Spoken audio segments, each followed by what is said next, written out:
All right. Hello and happy Saturday. We're gonna come on real quick. We're gonna give you some tools and tips of life relative to employment that might help you and you may find beneficial so that you can ensure that on the job you're prepared. And while they're playing checkers, you're playing chess. All right. Because what I'm seeing is it's routine behaviors and practices of certain employers, not all. And it's not the employer itself, the overarching entity. It is the employees that they are hiring that have the employer fooled into believing that they're upholding their mission and vision and everything like that, right? Employer, you need to go back to the drawing board. And if you are spending any type of revenue out in the settlement post, employee that has notified HR or management, executive leadership of particulars related to EEOC qualifying violations or civil rights qualifying violations, OSHA qualifying violations, you need to go back to the table and you need to look and see where the true culprit and the complication issue lies and get rid of the right individuals, okay? Because otherwise you're going to continue to be held vicariously liable for the practices and for behaviors, okay, of these employees that are the bad apples that are making your business look bad, okay? Because we're here right now and we're going to make certain that the individuals out here that pay close attention are going to be equipped to advocate for themselves, okay? And if you come for them, yeah, you'll be paying out more revenue. All right, we'll be right back. Just hold tight for the intermission for a moment, and I will be right back. Just let that marinate what I said, okay? Let it marinate for you, all right? We're going to equip you with the tools because coming soon will be a very quick cheat sheet guide, like a Cliff Note reference for anyone that is interested in an ebook form. It's going to be reasonably priced, and also it's going to take into consideration literacy. So anyone will be able to understand and comprehend the language, and we will ultimately go back and find a way to create pictures and things like that, or even attach audio. So anyone will be able to benefit from the information, regardless of what may be going on. If you can't read, you can't, hear or something like that. You have a disability that limits you from truly getting the initial ebook content and having a true comprehension of it, and you're out here in the workforce and things like that, we will try to figure out how we're going to be able to accommodate you. We always put individuals that are in vulnerable populations are faced with a lot of constraints and social determinants and issues relative to, just life circumstances, social economical status, disability, or anything, whatever it may be, any type of limitation. We're going to try to address that for you, make sure that we're not a part of the people out here that are bad apples, keep violating your rights and not putting you first. We don't want to be a part of that. We'll be right back. Just hang on for a moment. Thank you.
Okay, thank you. So sorry about the extended wait. I'm making a sausage egg. Mm-hmm. Mustard cheese on it. I'm so good. All right. First day on the job. What are you gonna do?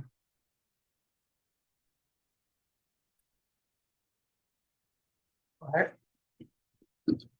Bring a journal with you or a quarter.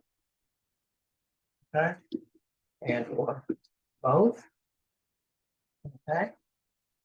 Because what you are going to document everything. You are going to document everything.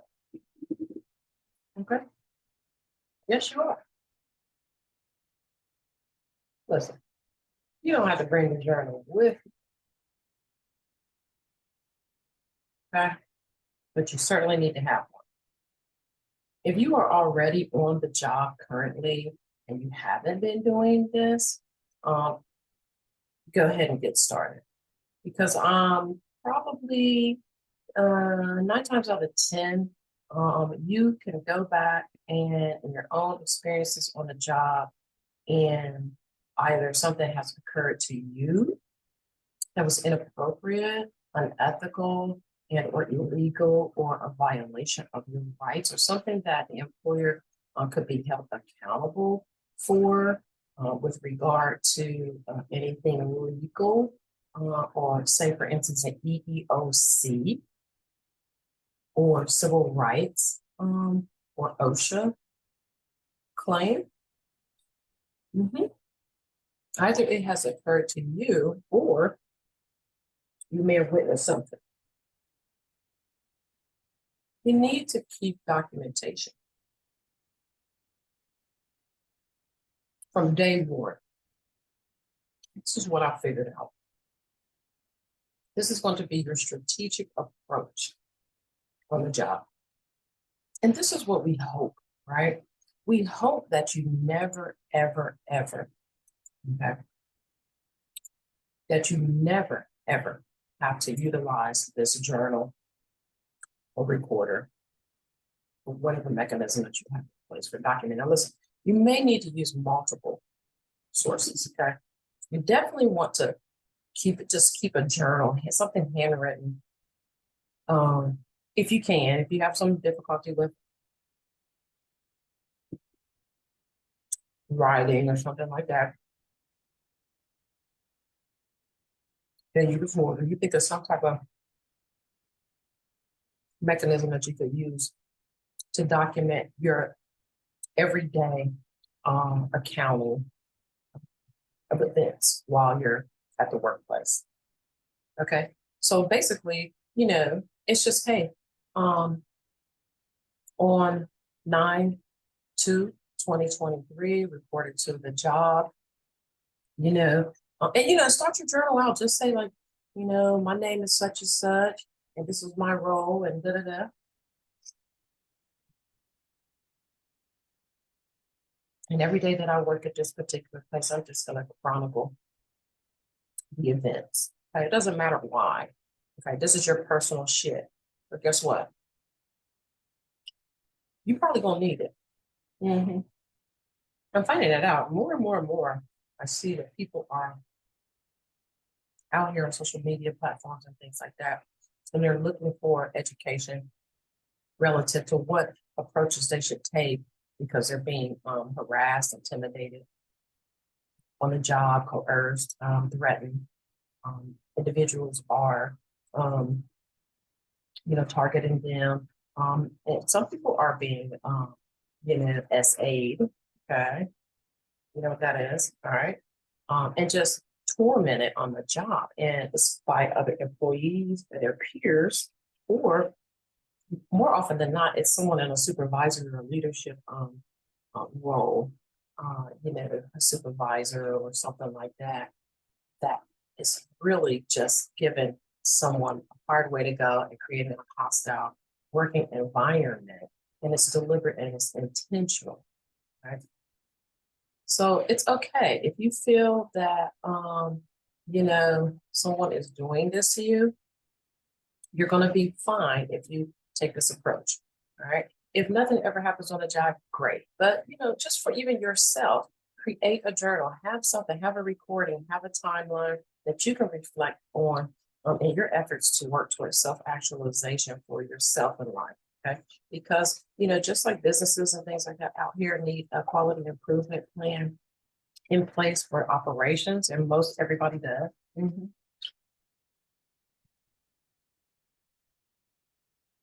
You need one for yourself as well. You're not perfect. Neither is a job, definitely. So you just want to always work toward improving. And how do you do that? You look at what is currently going on. Right? How are you doing now? And evaluate. Is there something I could do differently? If your answer is no, ask again and again and again, because it is something. There's always room for improvement.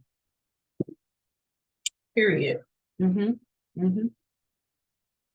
if you ever feel like you've improved enough and you're absolutely perfect, nothing left for you to do, then, just go ahead and call the fucking funeral home, all right? And schedule your shit, okay?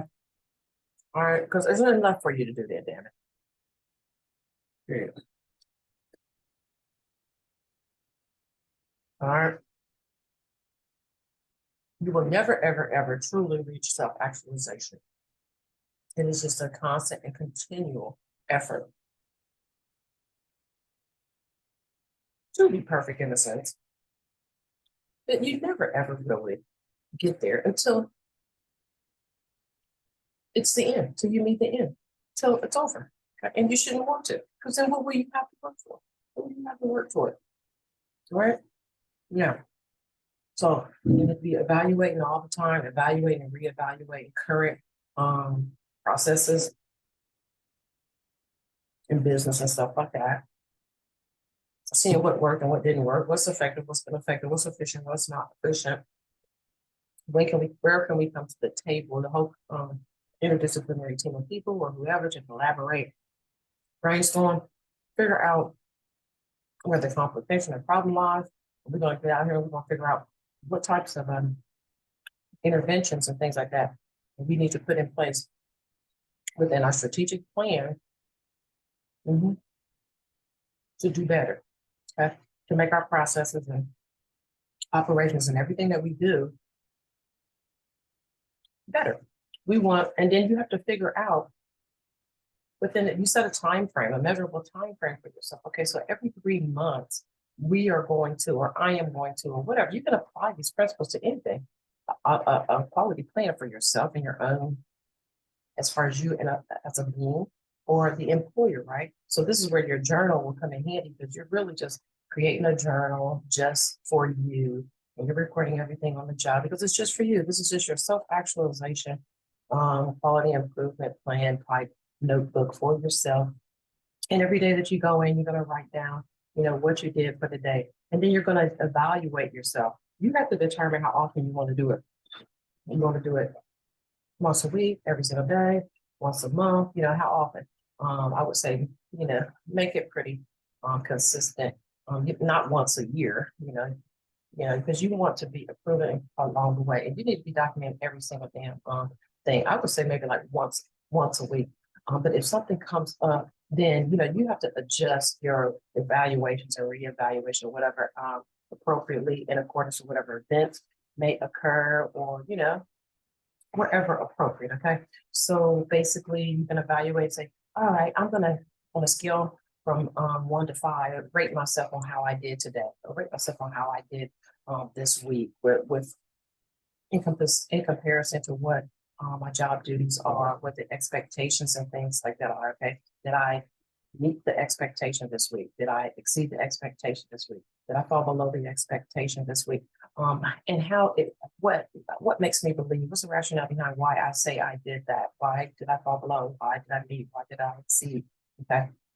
And then what is it if I fell below? What do I want to do to improve? All right. What are my goals for myself and things like that moving forward? Okay. And that's just a journal. And throughout the day, then you'll have a little snippet in your journal say, and while we were in the meeting, one-on-one meeting, one-on-one, yeah, you can say one-on-one meeting, you get all the one-on-ones, or on Teams meeting or Teams chat, this happened, that happened. And I had to ask a question about this, that, and the other, or, whatever. And also, it was noted that in the Teams chat, they were joking, about Black History Month and things like that. And I was kind of taken aback by that. A little bit, but I don't want to make a big deal about it today, but I'm gonna keep my eye on what's going on. And in fact, what I did was I utilized a snippet tool and I snippeted out some of those IM messages back and forth and emojis and laughing and playing around with, things associated with an alternate culture or race and stuff like that, that some people thought were funny. Okay, so you need to capture each and everything that you believe is a subtle dig or something subtle racist type thing, discriminatory. Okay, you need to get all that stuff. All right. Anything 9 times out of 10 is taking you back. You're like, I know they just didn't say that. I know they just didn't do that. No, I must have heard right. No, you heard right. Yeah, they meant it and they said it and they did it. Exactly. So make sure you have it documented. Okay. On 9/3/2023, Michelle Carter, we're in the IM meeting and she said, and you need to quote it and everything. And every day, if you are doing this consistently all the time, if your journal is ever pulled into something like some type of discovery or whatever, you can't nobody be able to refute or rebut anything, because this is what you've been doing consistently and ongoing every single day since you reported on the job. It's just a personal damn journal that you've been keeping, and you have accounting of every single thing. You talk and you need to be very detailed, very detailed. And when Ken said this, quote, whatever Ken said, he was in the break room, standing by the microwave, and he had on green shoes and a yellow a turtleneck, and a flower, in his hand, and in his left hand, and then a cup of coffee in his right hand, and then Shirley, and Barbara, and Margaret, and Mom.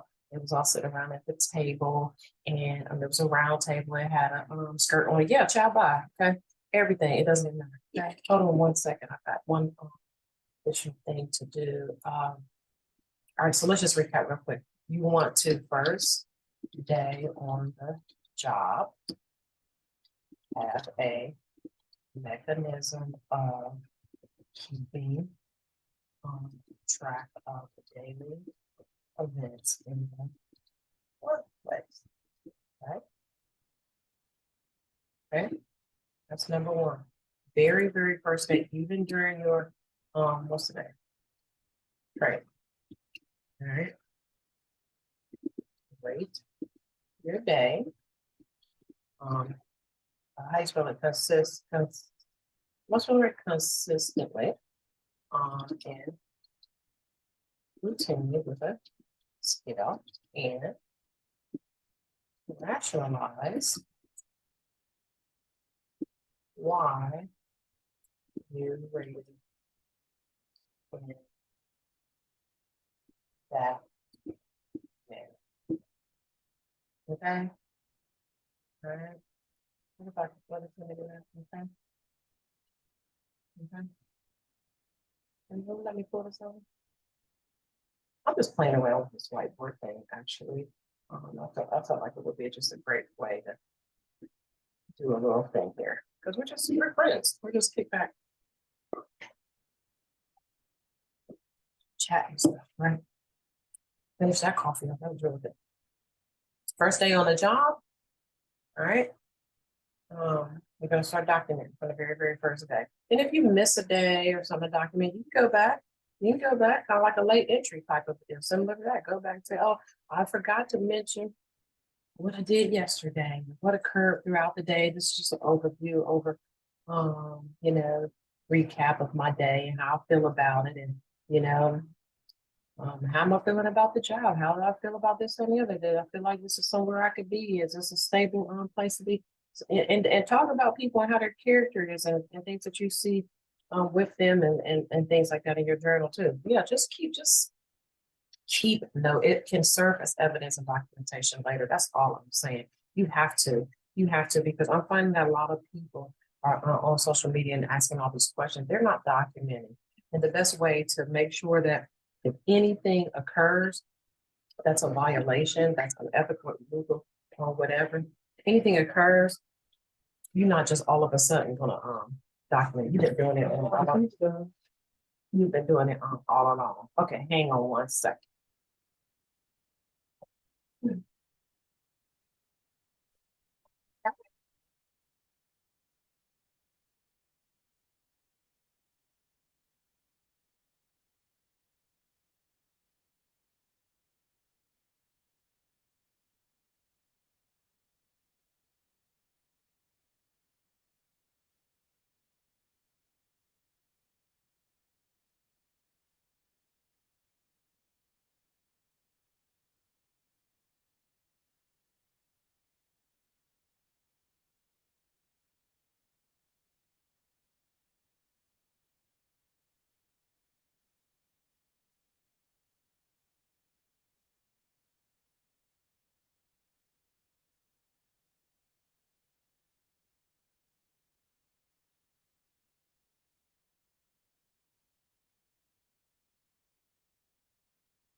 Good. All right.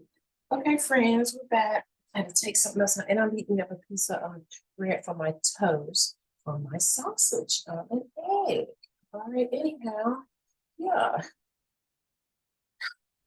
All right.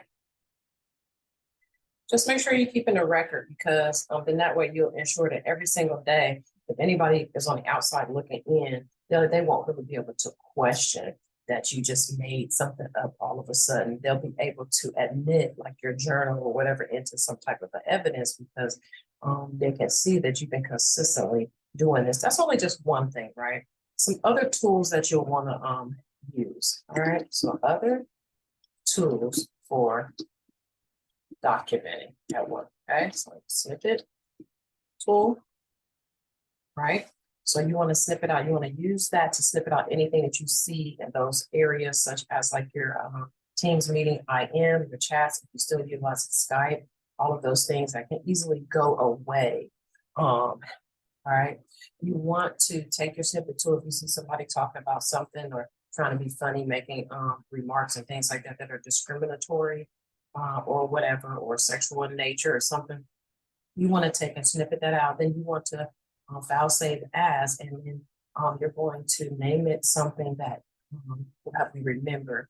So likely like Teams meeting, and put the date and something to where you can remember Teams meeting, file save as, and then you are going to put that in well, that's the one else up, but you're gonna snippet it out, give it an extension or whatever that you can recall. You're gonna paste it in a Word thing, right? Put over your Word document, name your Word document, then you're going to email it to yourself, to your own personal email, or whatever. So it's outside of the working environment, but it gives you a way to have it already in your own personal possession. You can begin to build you up your own folder um, on your own computer or whatever, start to gather keep information in there. Okay, those types of documents. So at home, when you come home, you'll go into your file manager and create you a folder, like you could name it whatever, work. And you'll just be putting those documents in there, just create, just hold, okay? So it's just like, this is just to cover your ass for the just in case type of approach, right? So you're gonna utilize that snippet tool. Like I said about the journal and the recorder, you definitely will want to use that. And make sure you check in your state if you can secretly record, because that can be introduced into like evidence. This ain't legal advice. This is just education on approaches for you to advocate for yourself. Okay, nobody's sitting up here trying to be your attorney and get some type of fee paid from you to go out here and putting in motions and briefs and pleadings and looking up case law and doing all that type of shit for you. Okay, and doing any of that. But we're gonna equip you with the information to where you know how to advocate for yourself on the job. And we'll also begin to get into where if you are pro se, how you can begin to also research your own case law. You will research case law that's similar to that's already out there. That's kind of like the legal evidence-based research, right? You're going to go out there and you're going to find existing opinions that's pretty much similar to what you're going through. What you're going through, we refer to as like the instant. All right. So whatever case laws out there, an opinion or a court has already ruled on, you want to go out there and you want to find something similar that already exists, like what evidence already exists with a similar case, like an EOC or wrongful termination, where things like discrimination, retaliation, intimidation, hostile working environment, coercion, threat, all that type of stuff, sexual shit and all this. Where can I go find something that somebody's already brought a claim against an employer for this? Okay, and you want to try to find something where the opinion was favorable to the employee. All right, okay, so because you want to try to convince the court that, hey, look what happened here, look what these judges said in this particular case or whatever, or whatnot. How about your thing's done? Let me get my pen. I just didn't have no cheese on it.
You have food over there. You want some nice sandwich. All right, hopefully I don't keep having interruptions. All right, I'm back. Snippet to it. Your absolute best friend of all time. All right. For those things like Teams, chats, Skype, if your employer is still utilizing Skype. All right. I used to work at this place, and this girl was actually a clinical supervisor. I knew her already from somewhere. And she told me about the job and all this type of stuff. The job itself, the employer themselves, which is usually the case, they're fine. I don't ever work anywhere that I'm not in line with whatever their mission and vision statement is and all that. It's not the overarching employer, it never is. It's the the employees that they have in these roles.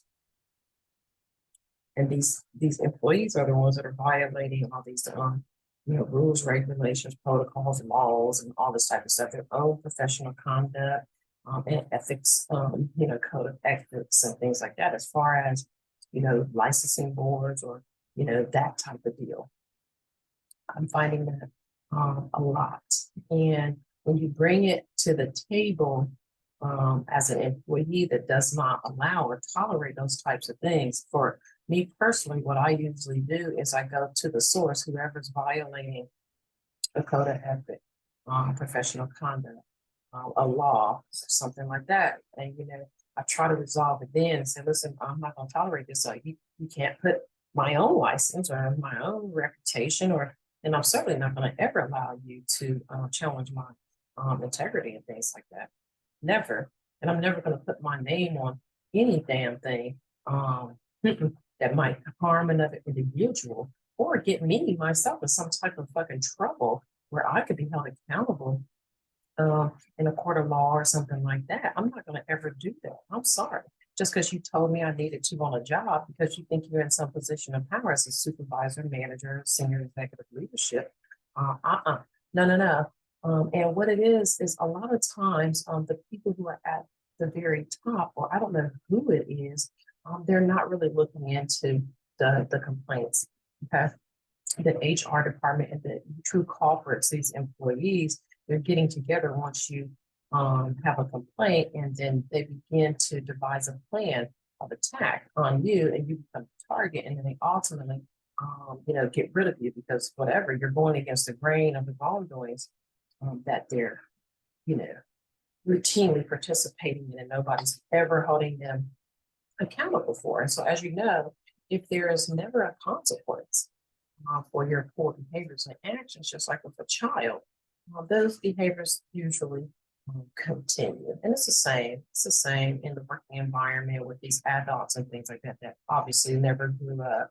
And there's a lot of bullies and things like that in the workplace. It really is. And if you go to advocate and trying to let it be known, it's just a lot of bullshit, and it backfires on you and you retaliate against. And there ain't much you can fucking do about it, really, if you don't have the documentation. So get your shit together, get your journal, do what I'll tell you to. All right. Well, yeah, girl. Landmark Hill.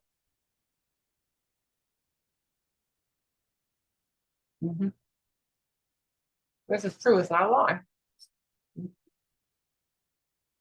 Yeah. Told me in a Skype message to go and take something out of somebody's medical record. You can't do that. Once something is documented, there's a medical record, you can never go and delete it. You can put in a late entry explaining a mistake or something like that. Because believe it or not, there's been so many times, like with telephonic type of care management stuff, sometimes you have like multiple patient records open. You're trying to multitask. You can actually begin to start documenting something in a record Then all of a sudden I was like, oh my God, no. I saved that and signed it. That wasn't the right patient. Oh my God, it's okay. It's not the end of the world. You just have to go back in and put an entry in and say, you know, this is what happened. This is not incorrect patient, you know what I mean? And then go and put your information in the right chart. But you never ever in life delete anything out of anybody's medical record. And everybody knows this, but people do whatever they want to do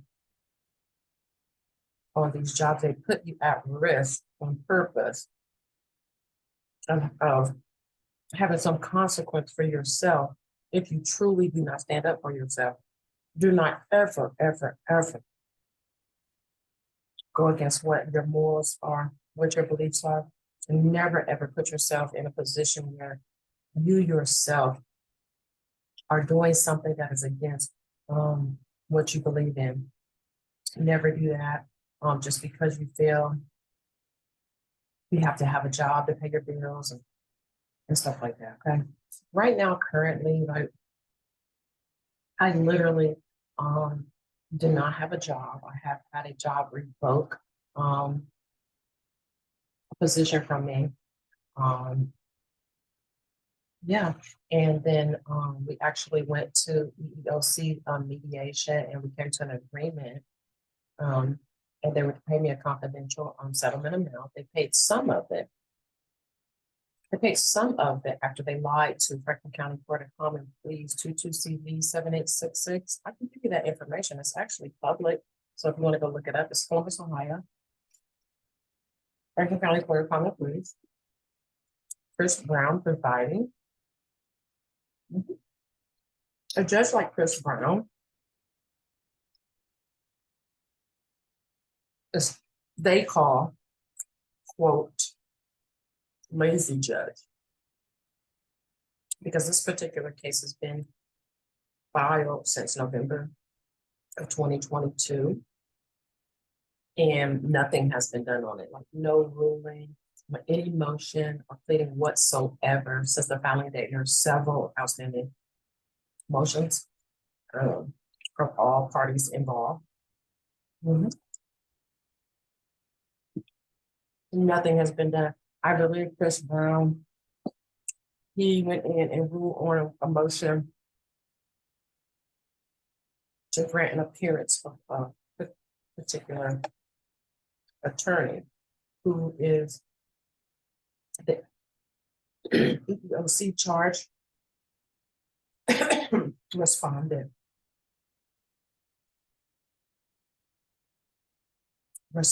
attorney. Okay. So, and that's it. This particular case, that's a Franklin County Court of Common Pleas 22CV 007866. It's actually a great case. I'm so sorry. If you don't like smacking anything, for you to go and take a look at. If you are an employee, if you ever intend on being an employee, even if you are an employer, because it might teach you, definitely will teach you if you're a lawyer or a student, a law student, it would definitely teach you what not to do. Okay.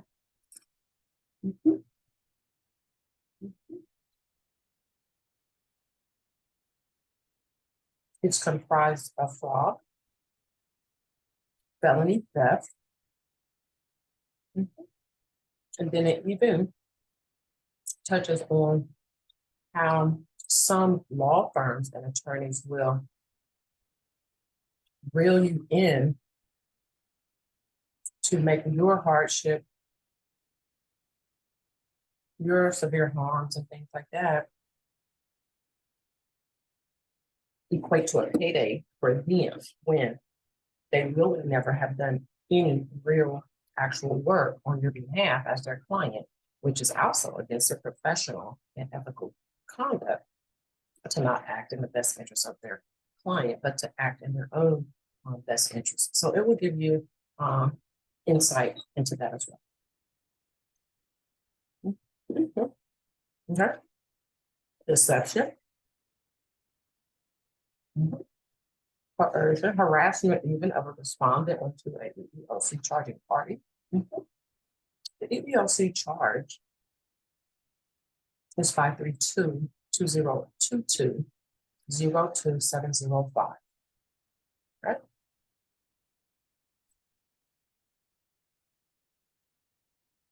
One. The only way you will end up getting any type of a settlement, period, whether it's in any external work arena or by way of an EEOC charge filing, investigation, and or mediation. And yes, you can get a settlement from EEO mediation. Mhm.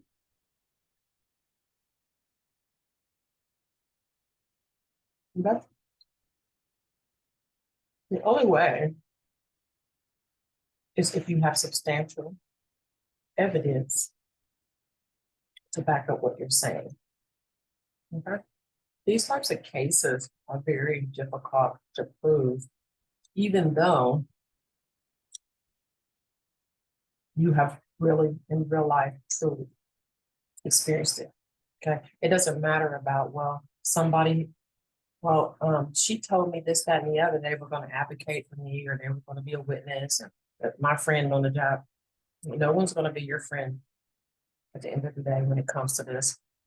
They're going to play dumb and stupid, and they will not back you up because of what? Fear for their own personal retaliation. Mhm. And they need a job. Excuse me. Mhm. So don't bank on that. Get your documentation, your proof, and stuff like that in order. Mhm. And the only way to be able to do that is just to go in your job, not believing that everybody is nice and everybody is sweet and everybody's going to do the right thing. Um, that's how I used to be.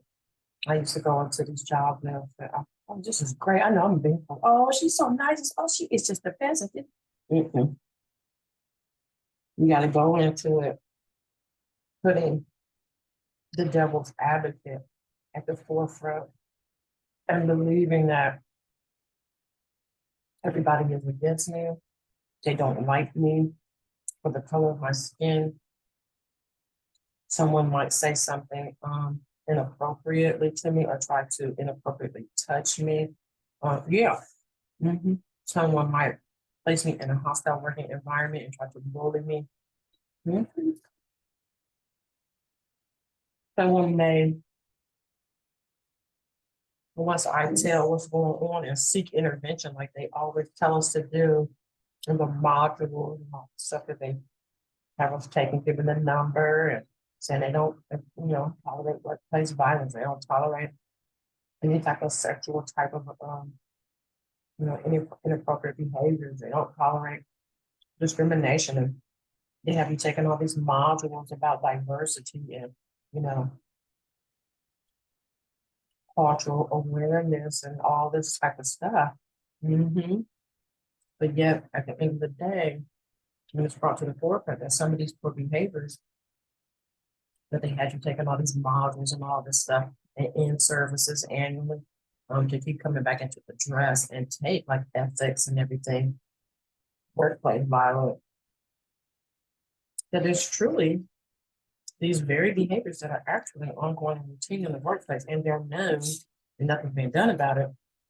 And what's happening is it looks like it's not going on because they got rid of everybody that spoke up and spoke out about it. They fired them. Mm-hmm. Wrongfully. And 9 times out of 10, they pay some type of settlement if the person or the employee or whatever followed through with a lawsuit or a charge like a civil rights or EEOC or OSHA or whatever. And then what they do when you reach a settlement, they ensure that they're able to silence you because they want to make sure you don't have any disparaging remarks out here. We're not going to tell anybody anything because they will not admit to any type of wrong. But usually we all know, doesn't take a rocket scientist. Typically when employers pay out settlement, the employee has some type of evidence that could be damaging to the employer in a legal battle. So they go ahead and come together, negotiate, and come to a settlement and part ways. Usually there's no real issue once that occurs, whatever it may be. In the regular world, the settlement might be reached, and also EEOC MSA settlement agreements. The negotiations take place, the settlement is, whatever signed and all this type of stuff. With EEOC, if you don't know, there's two agreements. You have a general release with the employer, then you have an EEOC MSA agreement. They can be different with respect to if there's an allocated amount of money, then there needs to be some further breakdown and division of the funds specified. You might have that in the general release or whatever. But the EEOC doesn't have, can't enforce really. But in this particular case that I mentioned, 532-2022-02705, the EEOC charge, that the MSA and the general release, they're the same as far as the actual total confidential settlement amount and disbursement thereof. So the entire sum in total, all of it was to be sent to the EEOC charging party directly within a 30 days or so after the W-9 was turned in. Okay? That did not occur. All right. What occurred was Alex Frondorf and Richard Diageo, they came up with a plan. They devised a plan to go and file a fraudulent, frivolous, bogus, fake claim in the court disguised as an interpleader. And they're able to do that because they're attorneys and they have the wherewithal and have the knowledge that equates to legal expertise. And they have the terminologies and the jargon, which is legalese, and able to mask what's really going on. They can spin a narrative. They can twist and turn the truth to tell half truths, right? So a half truth are lies, but on the surface, to a lay person or someone who isn't privy to the details of events and circumstances, will not be able to, see past whatever they're putting on the surface because it makes sense on the surface of it all, the way that they wrote it up. Right? What they usually bank on is that the person that they're trying to continue to harm, doesn't have any insight or knowledge, or doesn't know the legalese and doesn't have any type of insight into law or know how to write anything, gets tripped up on legal procedures or court procedures and processes and stuff like that, or whatever. That's what they bank on, and usually that is the case, and usually that is what occurs. But in this particular case, that's not what occurred. So they took the risk of trying that with the EEOC charging party, which is myself. And then what they ended up doing was really truly opening up a whole can of worms on themselves, where now that case, 22CV 007866 and Franklin County Court of Common Pleas is pretty much at a standstill because it was, again, filed like November the 19th of 2022 or something similar to that. And the Judge Chris Brown presiding has not made any type of ruling whatsoever. And it's also consolidated with two alternate cases with one judge presiding over those cases with the EEOC charging party who's named as defendant in 22CV007866. It's now the plaintiff in litigation lawsuit claims that has now been brought against Aetna Resources LLC again. then also another, a law firm, Spitz, law firm, right? Yeah, because it's just created a real complication, issue, and problem actually for the EEOC charging party for an employee that it shouldn't, because the employee hasn't done anything wrong, but basically sign the agreement and wait on all the money to be paid to part ways to try to move on with life, since the livelihood was actually revoked by no fault of her own, right? And it was wrongful termination in accordance to Ohio Department of Job and Family Services. Ohio Department of Job and Family Services determined that the termination was wrongful termination, and that the employee who applied for unemployment did not cause their own termination. Right. So the employer did not ever admit anything. However, they were unable to prove to the Ohio Department of Job and Family Services unemployment that the employee had caused their own termination, right? So they deemed it wrongful termination. So yeah, that's what the insurance does. It will determine that employee did not lose their job by any fault or cause of their own. Okay. And so if that is true, that's just what it is. Unemployment was allowed in that particular case where someone was fired by no cause of their own, so they were able to get the unemployment and things like that, right? And then there was an EEOC charge 532-202-202-705, where there was a settlement, confidential settlement amount. And a portion of it was paid. Now there's a balance of $15,028 that exists. Okay. And so Alex Frondorf, he is an attorney from Littner Mendelson PC, and he is an attorney for CVS Health, which owns the company or whatever they work together. I don't know.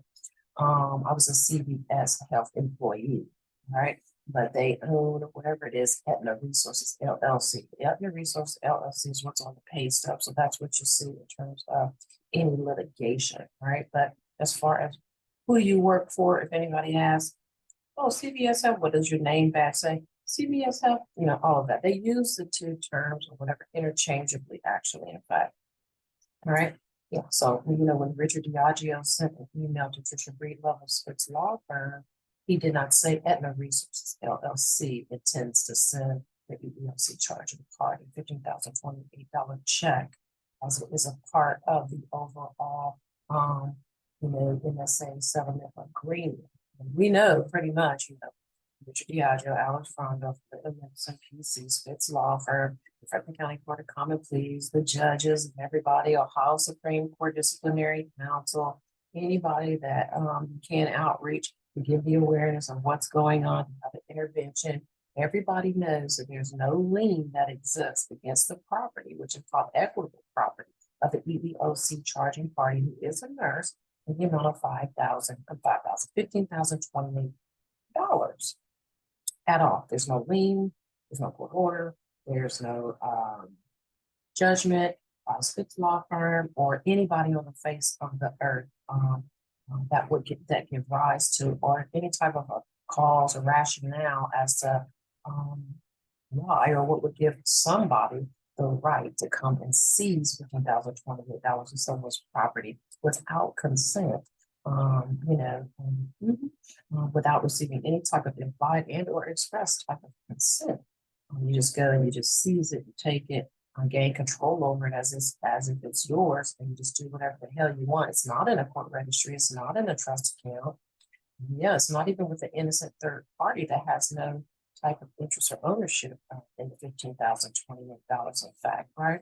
So at the end of the day, it's actually felony theft. It's felony because of the amount. It's theft because you didn't get consent to take it. You just gain control over it. It's just like somebody going in your purse and taking $5 out without asking you and going to do whatever the fuck they wanted to control over your $5 that was in your purse. They went and did whatever the hell they wanted to. You didn't tell them they could do it. It's theft, right? because it's only $5, it's petty theft. This is 15,028, so it's actually felony theft. And these are bad apple attorneys. This is a bad apple employer. Everybody on board knows exactly what's going on, and it's being allowed. Yeah, even with the court. So it's important for you to pay attention to it because the court is the people's court. It's a public forum, and your taxpayer dollars are at work, and also the individuals that you put in office as your public elected officials you voted for. You should have the awareness of the practices that they are doing and what their true underlying character is. And you should question anything that's kind of suspicious. And if it looks like there's some type of conflicts of interest or individuals in cahoots together, and it's just like, oh, okay, 1 + 1 is not equal to 2. This doesn't make any sense. All these attorneys and things like that, they think logically, don't they? So what's really going on here, right? So what it was, they thought they were smart and stuff like that. All right. Yeah, and they just want to avoid their own personal responsibility and just put it off on the EEOC charging party, and just have her continue to have all these harms and all this type of stuff. But when really Richard Diageo went and told Fitz Law Firm a $15,000 check for, yeah, he said, let me put your W-9. And they said, okay, cool. But he never went back and told them, oh, by the way, the EEOC charging party said we tried to trick her, me and the EEOC mediator Salvador Lopez. And she said that no way will she ever agree to any type of settlement, point blank, period, if the verbiage is in the contract or in the settlement agreement to pay or allocate Fitz Law Firm any amount of money, not 15,000, not 15,028, not $1, not 10 cents, not a cookie, not a cracker, not a crumb, not a food stamp at all. All right. And so when she told us that, okay, I myself, as Richard Diageo, went back to the table, and then so did the EEOC mediator, Salvador Lopez. And believe me, several individuals of executive leadership within EEOC at the Washington, D.C. level, at the Philadelphia district level, at the Cleveland field office level. These are the directors, program analysts, all of that. They have the awareness. So you got your director, Dylan Gockel at Cleveland, and Lisa Perez as a program analyst. Then you also have Thomas Cocklaw at the Washington, D.C. Director of Field Management Programs level. Then you have at the Philadelphia district, you have Jamie Williamson. Everybody has the awareness, right? Then you have Dylan Gockel and Anissa Perez, who have the awareness of what's going on in the court ballot, and the $15,028 has actually been seized and stolen from the EEOC charging party. It's not in the court registry, it's not in the trust, it's not with an innocent third-party stakeholder with no interest and or ownership in the equitable property. They have the awareness of this. So they gave the EEOC charging party, which is me, a call in January.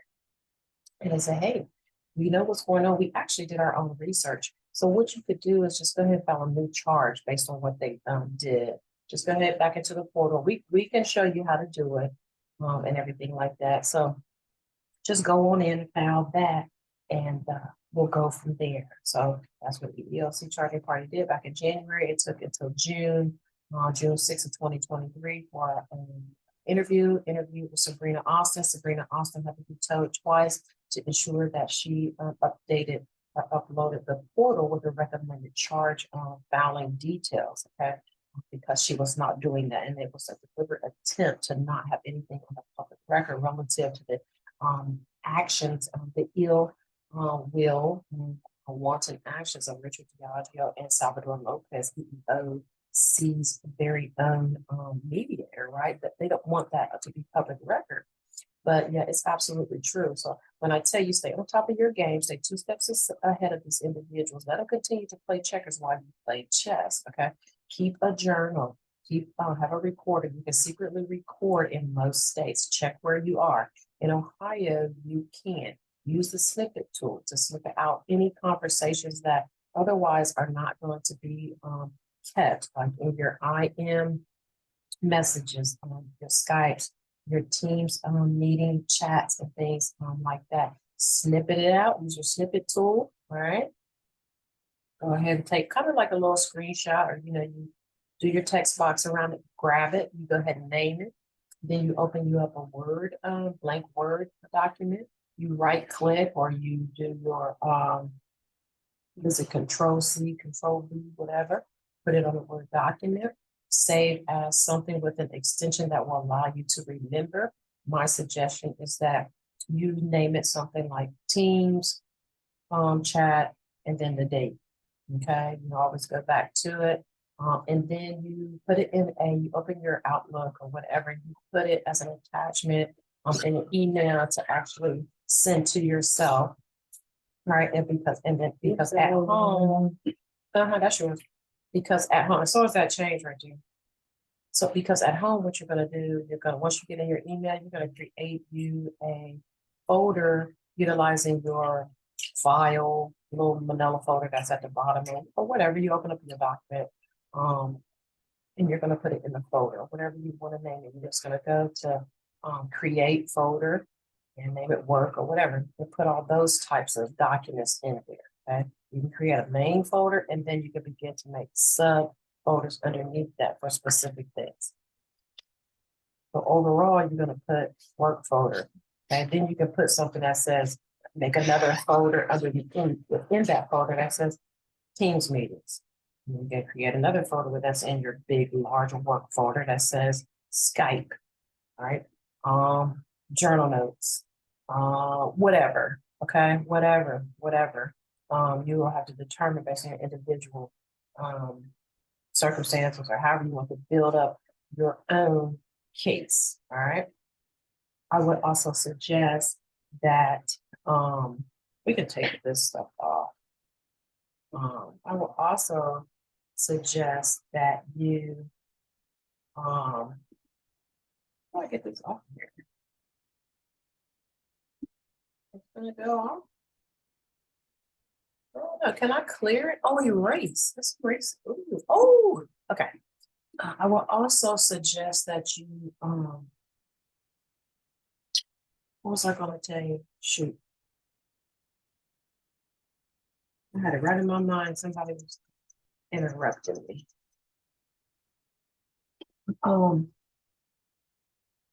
Anyways, I'll come back to it because I kind of lost the train of thought with that one.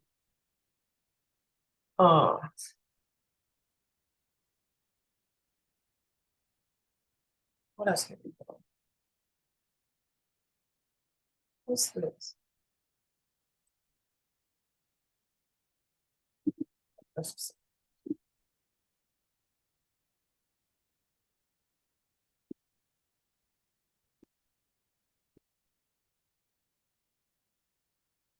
all right, document everything for first day on the job. Use a journal, order, snippet tool, or what is it, print screen or whatever, and or copy paste, whatever, into an alternate document. All right. Example would be like a .doc, which is a Word. Then you want to name it with an extension. You can call and then email as an attachment to yourself. Okay. Let's just kind of recap on what I said. All right. Tips. We need to document everything from the first day on the job. Okay. Use a journal. Okay. Just put a journal entry in. Just put your journal entry in on what's going on and just the events of the day, and kind of even add in, improvement plan for yourself, or just a self-reflection of what's going on currently as far as how you feel you're doing on the job. Are you meeting expectations? Are you exceeding them? Did you fall below? And actually, you could utilize that journal with that part of it as something that you use when you're going into your performance appraisals, also because you already documented. Over time, you'll begin to forget certain things. So you can go back and over the course of the year, and you can use a highlighter or something when you go back, or you could use like the little post-it tabs on days that you have went through and you rated yourself at doing going above and beyond and exceeding expectations. And you can utilize it as a way to advocate for yourself for the higher end percentage. God, dog, hold on. Okay, the higher end percentage when as far as your pay raises and things like that. I mean, just get your shit together. Okay. So I mean, this what I'm telling you has to do with benefits. All right. Mhm. It really does. And how impressive would that be to actually go into a performance appraisal prepared to, kind of semi debate anything that someone has to say about your performance and why you're going to get the 2% or the 3% when the max is the 5%. Okay, well, I'm going to go back and look here that on XYZ day, um, you know, even though the expectation of the role says that I only need to do this, that I actually did XYZ. And in fact, I operated in, outside of my class, and it was more so operating in an executive leadership, managerial. Okay, because that day I had to take over because XYZ was out. And I had to put on a presentation. I had to develop a curriculum or something like that, and set up the learning outcomes or whatever for the employees, which would be your students or whatever, if you're facilitating something. And then, I had to ensure that I put a PowerPoint together and I presented it, and I put in the reflection questions. I put in a case study, which, can get into more of having these students or these employees or whatever, think back on or be able to apply whatever has been taught, kind of reflection type of thing. And then I could put in some competencies or whatever. I had to do that, but that's not part of my role. Developing curriculum and things like that for workforce development is not really something that I was hired to do, but I took it upon myself and was proactive to put something together to train others. So I wanted to say that I believe that helped me exceed the expectations over this last quarter or annual, whatever you. So I believe I would like that to be considered when you go in thinking about what amount you're going to allocate. Okay, things like that. Just like someone in leadership needs to be able to back up why they say, you're not performing. You need to be able to combat that with, no, I am performing. And this is here it is here, and this is why I've been documented all along. All right. So this is what I'm telling you, I have dual benefit. Okay. All right. So present on the job, very first day, even orientation. Just set in mind that, hey, these people about some bullshit. They're gonna attack me, they're gonna abuse me, they're gonna violate my rights, they're gonna do something. They end up found a damn EEOC. Seriously, that's how you're gonna have to think. I'm telling you, I'm finding that out now. So you can be prepared. And if you don't never have to utilize it, then thank you, Jesus. That's great. But if you do, you got it. Okay.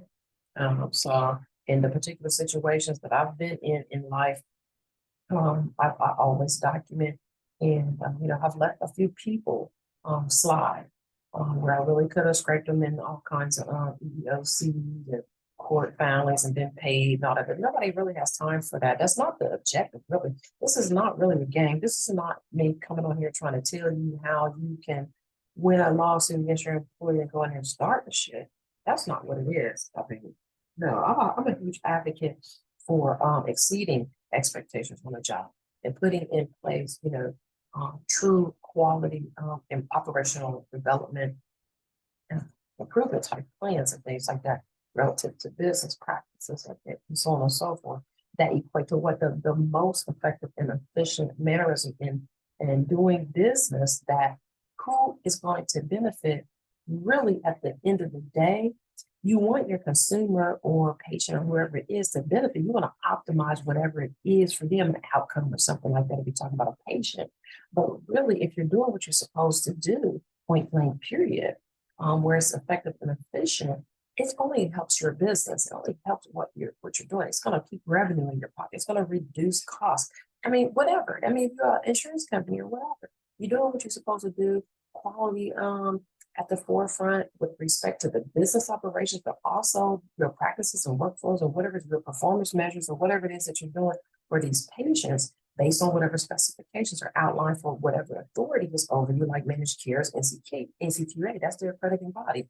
That's what you got to follow what the hell they say you need to do as far as performance, right? Because there's actual monetary incentives and things like that in place anyways. But we're going to go in as an NCQA and we're going to audit you and we're going to see that all these patients out here, we're going to pull some of their records randomly and we're going to have some quality checks in place. We need to see based on these different types of chronic health conditions or whatever measures we set out here that you're doing, A, B, C, D, how we said we need you to do it because what we're saying you need to do is actually based on evidence-based practice research that already exists out here that tells you what has been found through studies and so on and so forth, maybe clinical trials or whatever, what works, what's best, okay? Because the evidence shows that it's easily substantiated. So this is what you need to be doing on the job and everything, okay? And that's what we're checking for.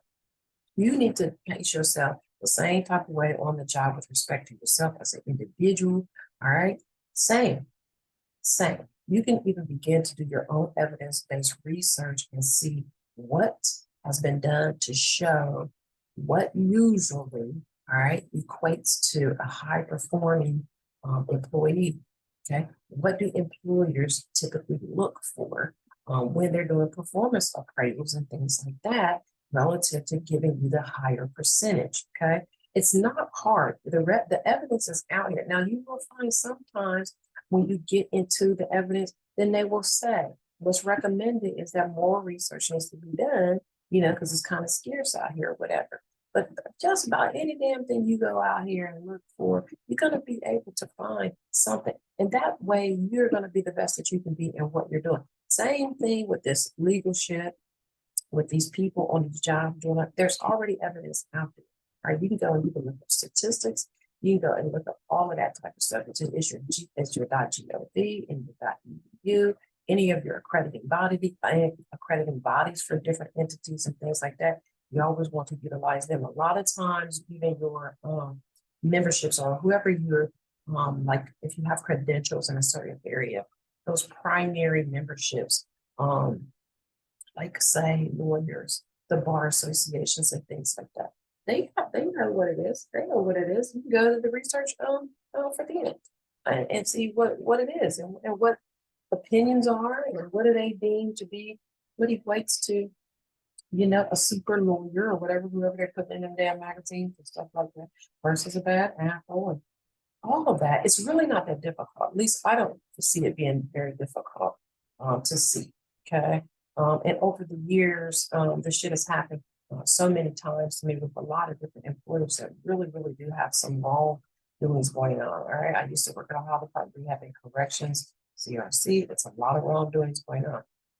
Yeah, and then you try to bring to the light, you can put in a grievance form, or you can just try to go to somebody one-on-one and say, hey, listen, you shouldn't be doing this. You gotta do. So then people just get upset and they want to retaliate instead of changing their behavior.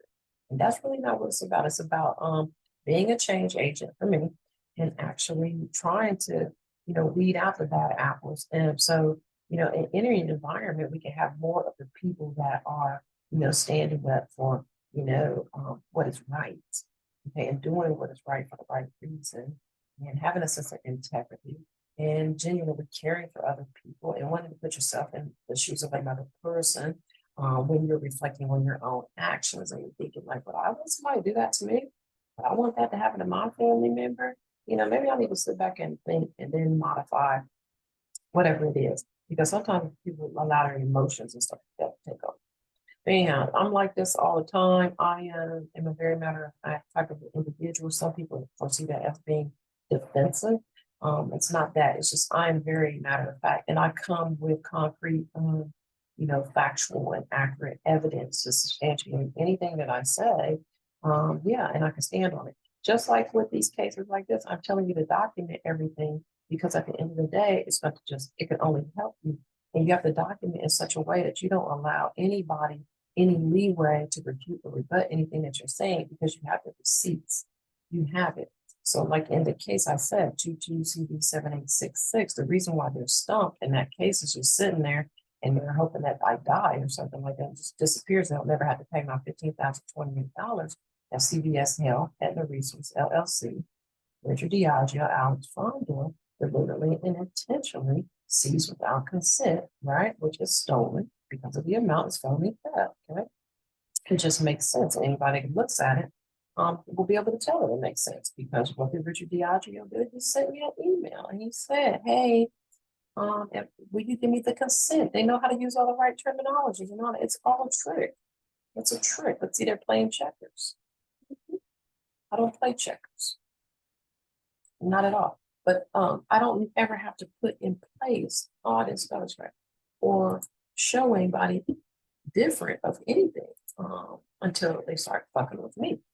And then I have to show you that I'm not the one. I'm not no them. Like I thought, I'm not just a nurse that just was working a little penny and 2 cent fucking job and shit like that. And you fucked over and let your employees harass and intimidate and do all this stuff to you. You didn't get rid of the right ones. All right, but it's all good. You say you didn't do nothing wrong and whatever. You still got them same people working there, and they're gonna keep doing it to more people. Okay, and and if the people got any good sense, and hopefully they all come across this video, hopefully they'll know they can go ahead and keep documenting shit like it. They'll get settlement too. Yeah, because those are the people still there.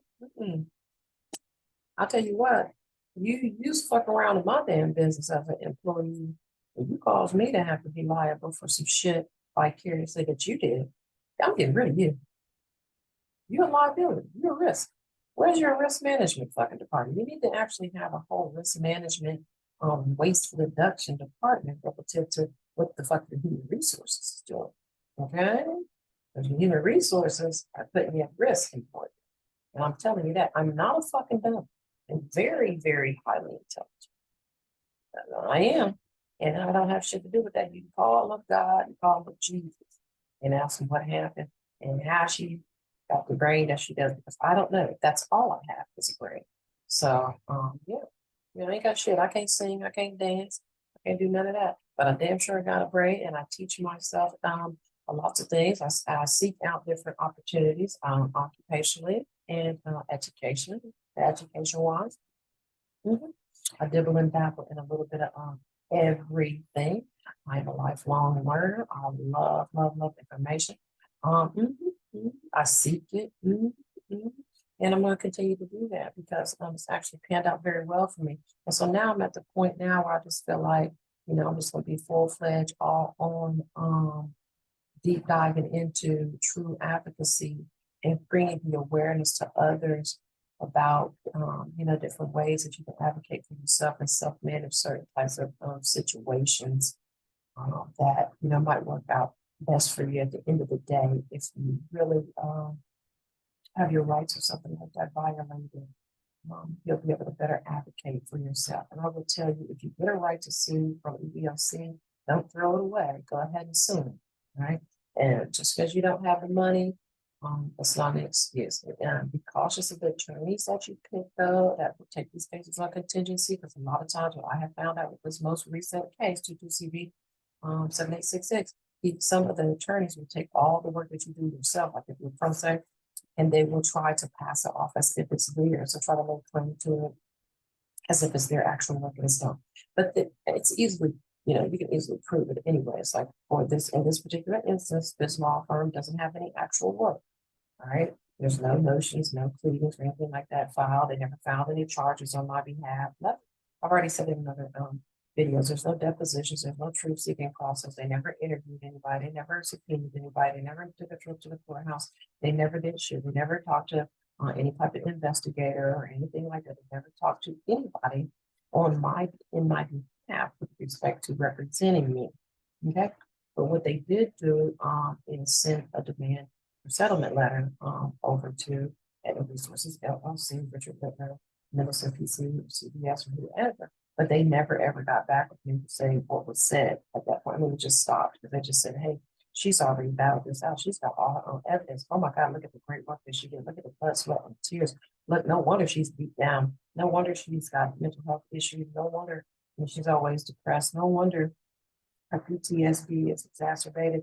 No wonder she has panic attacks. No wonder she's anxious, but we don't give a damn. We know she can't pay her bills because they took her job from her and stuff like that. We know she can't find shit else. I don't know. There must be some mystery portal out here where she found an EEOC or something and people won't hire you. So, we know she can be homeless. We know she can be evicted, but had we paid her all of her money, she probably could have finagled that or did whatever she wanted. But and you know what else we did? We went down here. That's what Alex Rondo did. He went down there and filed that case, Franklin County Court of Common Pleas 22CV 00786, and he lied. He told the court that he had already CBS had already met their obligation outside of the 15,028 by giving me everything but that at the point of filing, which was a bold-faced lie.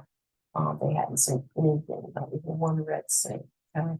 So, but I said in another video, that's easily verifiable.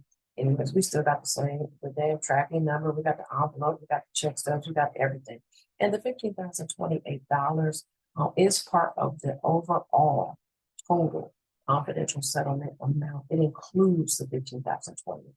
The EEOC MSA agreement and the general release as far as the division of disbursement of those funds, they're no different. They both say the entire sum in total should be dispersed to the EEOC charging party. And everybody was under agreement, and everybody knew and understood exactly what was being signed and all the circumstances, as far as the totality and what was involved with that. Everybody knew. But these are the games that people play, okay? So again, I've outlined it already several times in many videos. I'm really currently in a vulnerable population myself, and actually, truly, no one is paying attention to that case. This is with the Franklin County Court of Common Pleas, and the Franklin County Clerk of Courts has also been notified. Letters have been put on the record to say that this is felony theft, to tell the entire background of everything that's going on. The Ohio Supreme Court Disciplinary Board has the awareness. I turned it into whistleblower FBI. I turned it into U.S. Inspector General. I turned it into, everybody. I don't even know anybody and everybody that I possibly could. Ohio Attorney General's office also has the awareness. They, some people don't have jurisdiction to do anything, but I have to create a public record because I create a public record with any and everything where I have been wronged, so that there's a database in place for the next person out here to do their own research and just check for yourself, right? That's what you want to do. This is now it's coming back to me. But I was thinking about it. What you want to do is the same thing that your employers do to you. You want to check their background, right? So you want to utilize whatever's free. They do it. You check their social media, you check their websites, you check their reviews. Okay, you go to the Better Business Bureau and you look at their reviews. You go on their webpage with the Google reviews and look and see. You look on Indeed, you look on Glassdoor, or any of these employment review sites where employees have given their first person accounting of their experience on a job. What I've tried to do for people is create a database, at least here in Columbus, Ohio, of bad employers, bad apple employers, and bad apple people. All right. So there's a couple databases that I've actually created. And it's bad apple lawyers, it's bad apple businesses, it's bad apple just individuals out here for that period, entities, whatever, slumlords, the owners of property, the property management, and anybody specific that's working in any of these areas that has done something specific that they could be individually held accountable for. I've documented it. Okay. So anybody out there, here's your tip. And your tip is any instance where you know information that is free or low cost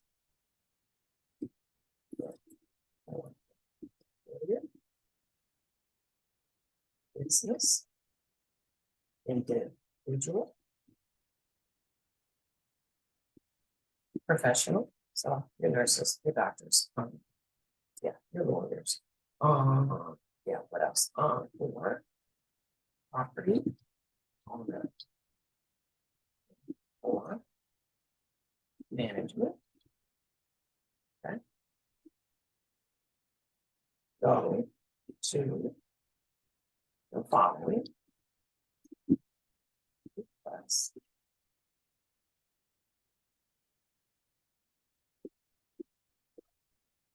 What do you think? What do you think you should request? That's actually free, very low cost.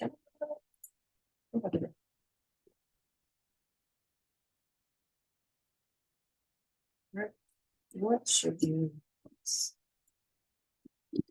What do you?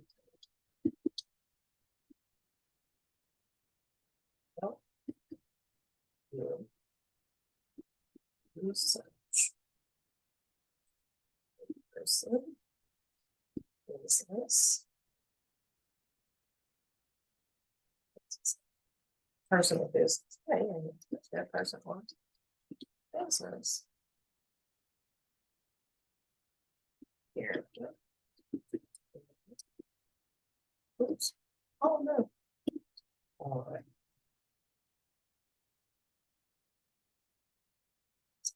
Practices.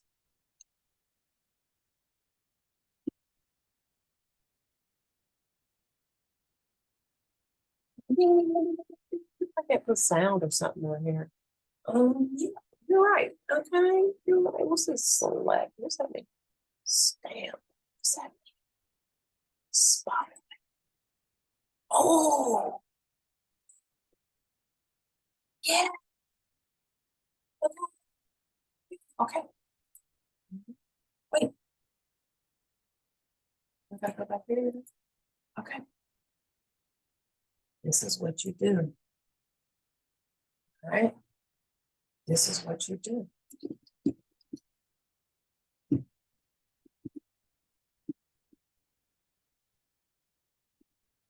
Request the public records for the business entity, owner.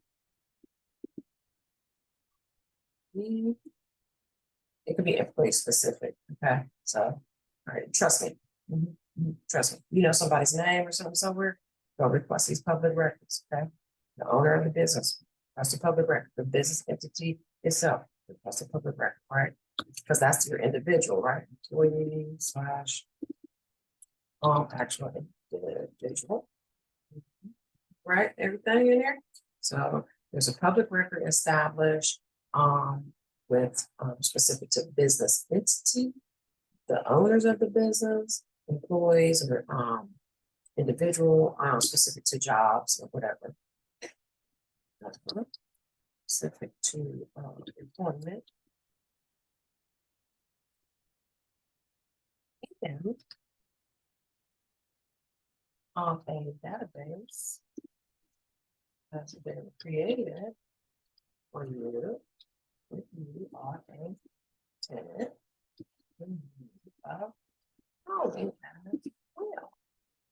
To ensure you have awareness.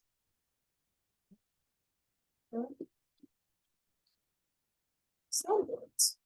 Yeah. So you have the awareness of who the standards are. Who the standards are, right? I'm just playing around with this, trying to toy around with this and try to learn it anyhow. Yeah, absolutely. Look and see what you share here.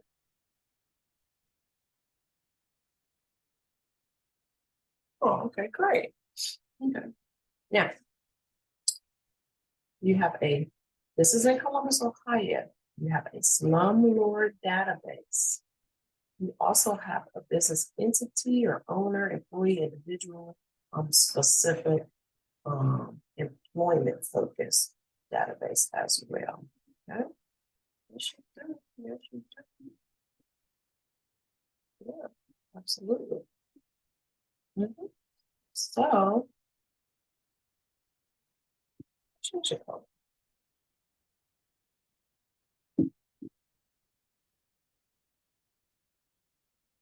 Request.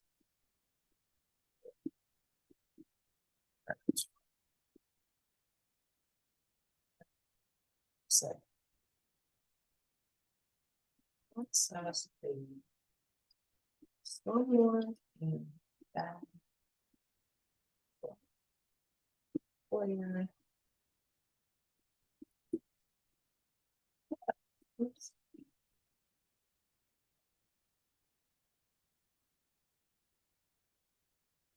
Right. All right, this is Ohio.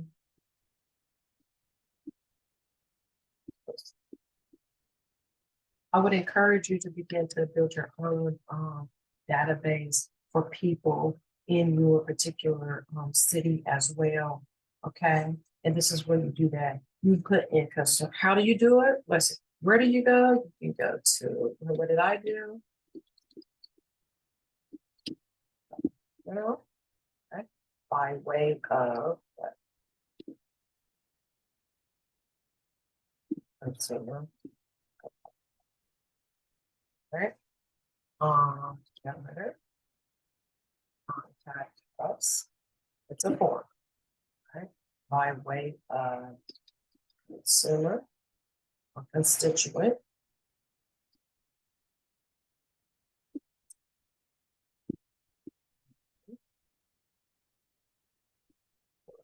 Right?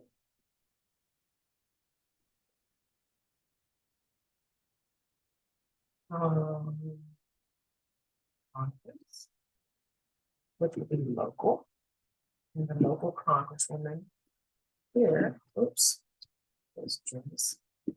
All right.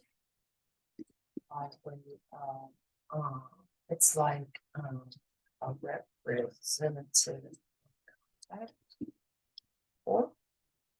And with that particular one, all of these, you will get a number, just confirming the receipt of your public record or your inquiry or whatever. And you should have to open you up a separate Word document, and you should begin to keep your files also.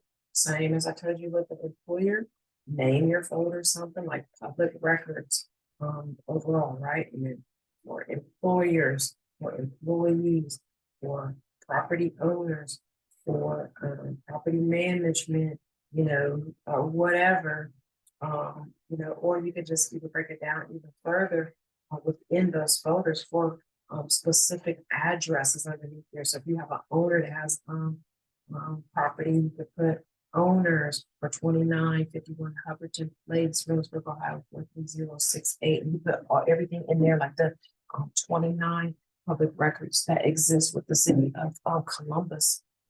311.gov, service requests, and we got a million emails and stuff like that too. There's 29 plus public records from down there that are just the complaints and the issues of unsafe and habitable conditions where a tenant exercise their right to complain to a governmental agency. These are government agencies about condition dwellings, right? And the primary governmental agency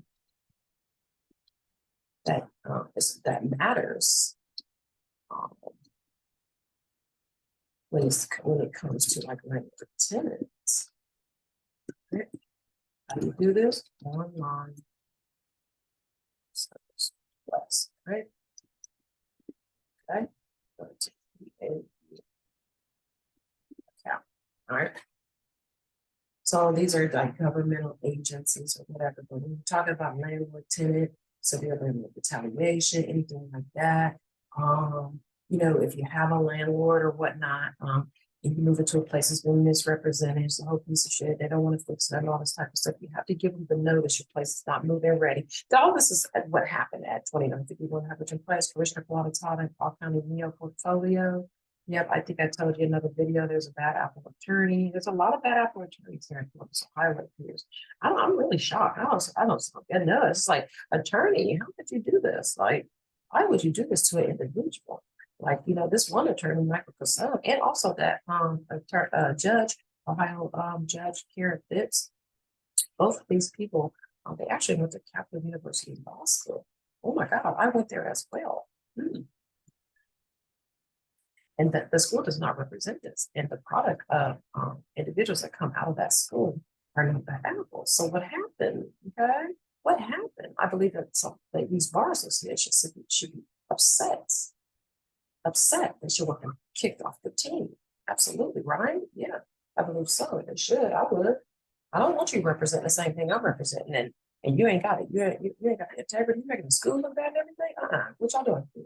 Remember, Michael Casone, he actually threatened the tenants of 2951 Hubbard Place that if they didn't retract the true report of fraud that his client, Christian Pavatata, actually has submitted to his insurance company, Liberty Mutual and Amazon home insurance about all the shit, really.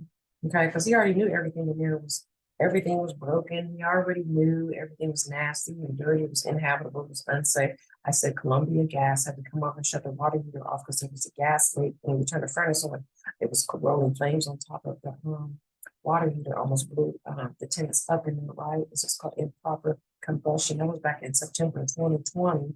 Columbia Gas said you got to get out, right? You have to evacuate. They came out, they shut it off, they red tagged it, right?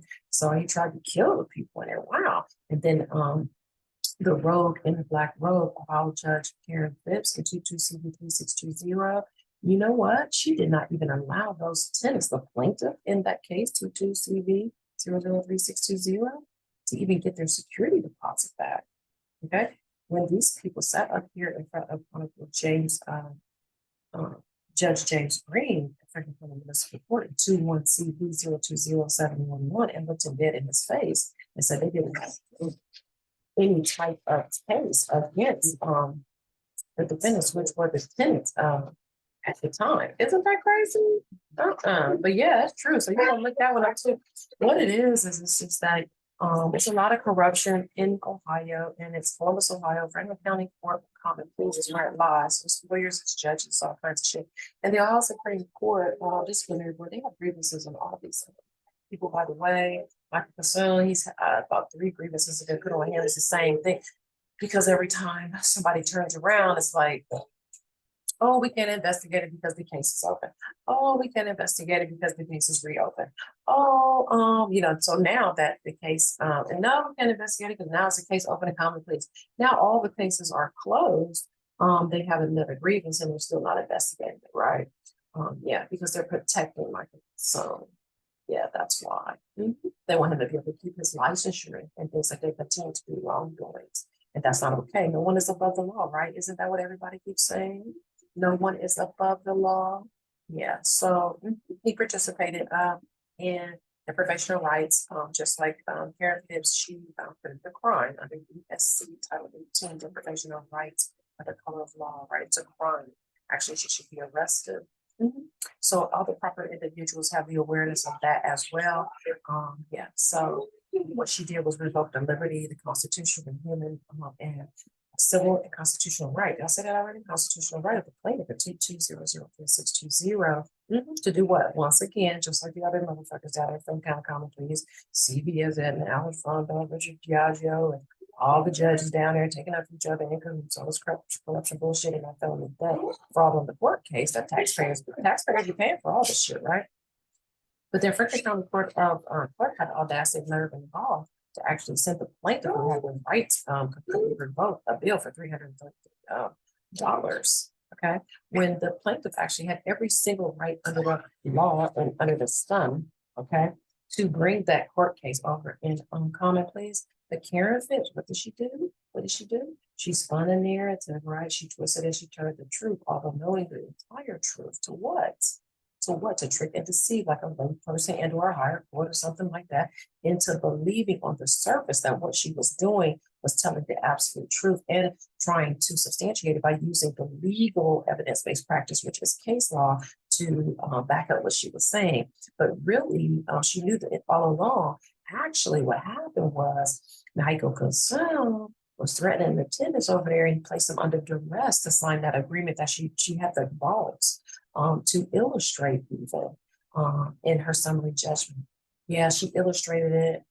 Yeah, she put case law on it and all of that. And she said that, hey, because they signed that agreement, that their the plaintiff that their claim had actually already been adjudicated on the merit, but yet she knew the background. She knew that actually it had not. She knew everything that occurred at the lower court, the Franklin County Municipal Lower Court, 2120711. She knew about the duress. She knew about the retaliation case that zone prosecutor Tamira Ross placed on hold because the city of Columbus had an ordinance in place that somebody challenged an environmental court, right? It's a FEMA case, diamond or something. And the court did ultimately find that that particular ordinance that the city had in place was unconstitutional. Okay, so Tamira Ross said that she had the retaliation case of the tenants at 2951 had to take place on hold because that ordinance was being challenged. But she sent them an email and everything. She said, hey, we have your case. We have all your evidence. Once we get the green light from the court, we'll be in touch. We'll let you know. That zoning prosecutor never did get back in touch with them. Never, ever, ever. And actually, while they were at the hearing, when they were being placed under duress by Michael Casal to sign that agreement, and also Michael Casal, did I tell you that? He even sent on his letterhead a letter to the tenants telling them if they didn't go and outreach the insurance company of his client, Commissioner Guadatata, and All County Neo Portfolio Property Management, that's his own personal property management. He's an owner of properties that that's his property management services, right? Did I ever tell you that? Yeah, he went on the Google on a webpage and he recommended them to all the other owners out there for their services. He said they robbed Grabach. He said Rob runs a type shit, right? That was a mistake. He meant to say Rob runs a piece of shit. I already said that before, but yeah. He did that. So no wonder he went hard for them. Okay. No wonder he was like, oh, you don't do that to my property management, my personal property management company.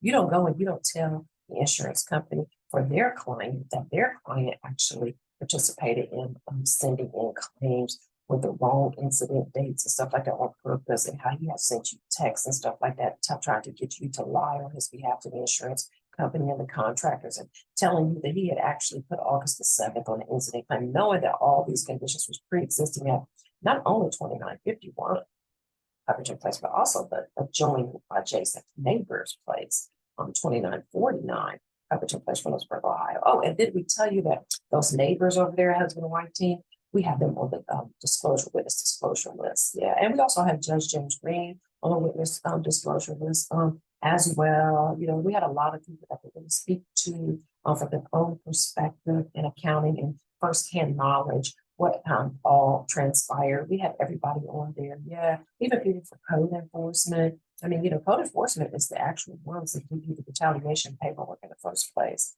You just can't opt into that. Yep. So, Michael Casella, he sent it on his letterhead. Hey, if you do not go and retract this true report of fraud, I will go down to the courthouse and I am going to submit the proper paperwork to have you set out on the street. That's what he said. But then he acted like he didn't get the response, and it just kind of went away when the tenants showed him all the evidence that they had in his client, which the Guadatata has sent, telling them, that they didn't lie. Okay, you need me to move my car, or you can use your car. Okay, all right. Yeah, you know what I'm saying? So we replied to Michael Casal like, oh, is this what you mean? You retract this? Well, this is what your client said. He never ever did say anything else after that, right? Okay, so that little threat that he had put out there, he tried to urge the people to go ahead and who would ever report fraud and then go and write? He said if he didn't have a copy of the letter of the retraction to the insurance company that his client participated in fraud, he was going to go down there and file the paperwork at Franklin County Court of Common Pleas and had tenants kicked out on the streets. He said, then you need to take down everything on that social media that's disparaging. Yeah, so that's what the tenants had to do. Because after the agreement was signed, Franklin County Court of Common Pleas actually did close the case, because it looked like an actual agreement was made. But Michael Casal talked buddy with the magistrates down there. That was a magistrate decision. So we had to ensure that the court knew the truth. So we submitted a motion to vacate to Franklin County Court of Common Pleas in 21CV020711. And with that, there was a declaration that had to be notarized and everything like that. And it just detailed everything, the retaliation that was going on, the stalking, the harassment, the conditions, the misrepresentation, when everything started, how it was not moved in ready, pictures of we told them like, hey, the city of Columbus is involved in this. They gave us a retaliatory paperwork to you. Ross is supposed to be bringing a claim once this other case is heard, and because it's being challenged, and we just gave all the details. We said this is what Michael Persone did. He put us on the arrest at the actual place, the hearing. That's why we signed that agreement. We were under duress. Karen Phipps knew all of this, but she stopped right then, right at just only that part. She only wanted to tell a little bit of the information, part of the truth, half truth, right? But she knew exactly what occurred, right? And so because it had been brought to the light to the Supreme Court disciplinary board about Karen Phipps and her bias and her prejudice and everything like that, and everything that Michael Persone was doing, it's all retaliation. She retaliated as well. She would not recuse herself from the case. We asked her to get off the case, especially when we found out she went to school during the same tenure as Michael Persone and stuff like that.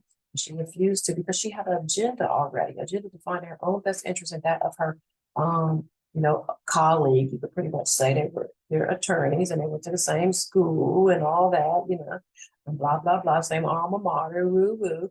No telling what else professionally and personally or whatever that they're doing.